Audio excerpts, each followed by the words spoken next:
Shukdev Goswami continued, O best of the advanced Aryans, after saying this much to the sons of Prajapati Daksha, Narad Muni, whose merciful glance never goes in vain, left as he had planned. The sons of Daksha followed their elder brothers. Not attempting to produce children, they engaged themselves in Krishna consciousness. The Savalashvas took to the correct path, which is obtainable by a mode of life meant to achieve devotional service or the mercy of the Supreme Personality of Godhead. Like knights that have gone to the west, they have not returned even until now. At this time, Prajapati Daksha observed many inauspicious signs, and he heard from various sources that his second group of sons, the Savalashvas, had followed the path of their elder brothers in accordance with the instructions of Narad. When he heard that the Savalashvas had also left this world to engage in devotional service, Daksha was angry at Narad, and he almost fainted due to lamentation. When Daksha met Narad, Daksha's lips began trembling in anger, and he spoke as follows. Alas, Narad Muni, you wear the dress of a saintly person, but you are not actually a saint. Indeed, although I am now in Grahastha life, I am a saintly person. By showing my sons the path of renunciation, you have done me an abominable injustice. My sons were not at all freed from their 3 deaths. Indeed, they did not properly consider their obligations. O Narad Muni, O personality of sinful action, you have obstructed their progress toward good fortune in this world and the next, because they are still indebted to the saintly persons, the demigods, and their father.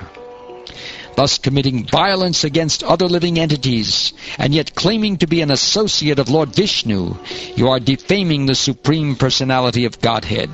You needlessly created a mentality of renunciation in innocent boys, and therefore you are shameless and devoid of compassion. How could you travel with the personal associates of the Supreme Lord?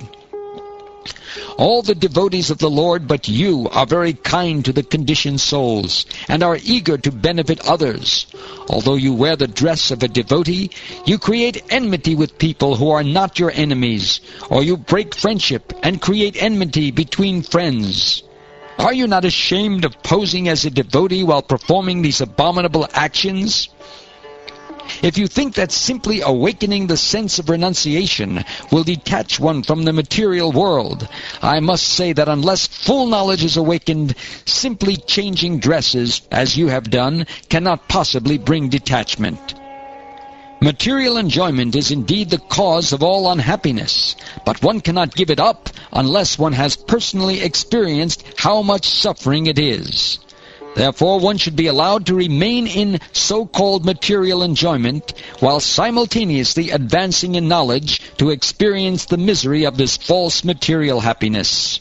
Then, without help from others, one will find material enjoyment detestable. Those whose minds are changed by others do not become as renounced as those who have personal experience. Although I live in household life with my wife and children, I honestly follow the Vedic injunctions by engaging in fruitive activities to enjoy life without sinful reactions. I have performed all kinds of yajnas, including the Deva Yajna, Rishi Yajna, Pitra Yajna, and Nir Yajna. Because these yajnas are called vratas or vows, I am known as a Grahavrata. Unfortunately, you have given me great displeasure by misguiding my sons for no reason to the path of renunciation. This can be tolerated once. You have made me lose my sons once, and now you have again done the same inauspicious thing.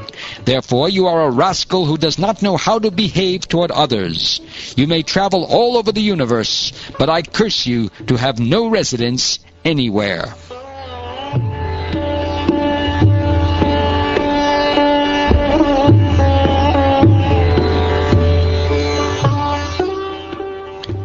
Sri Shukdev Goswami continued, My dear king, since Narad Muni is an approved saintly person, when cursed by Prajapati Daksha, he replied, Tad Badam, which means, yes, What you have said is good.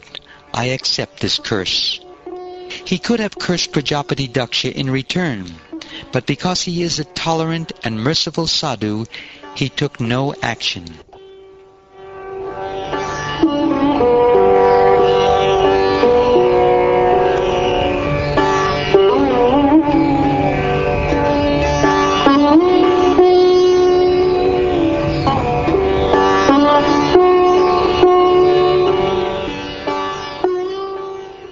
Thus ends the 5th chapter of the 6th canto of the Shrimad Bhagavatam, entitled Narad Muni Cursed by Prajapati Daksha.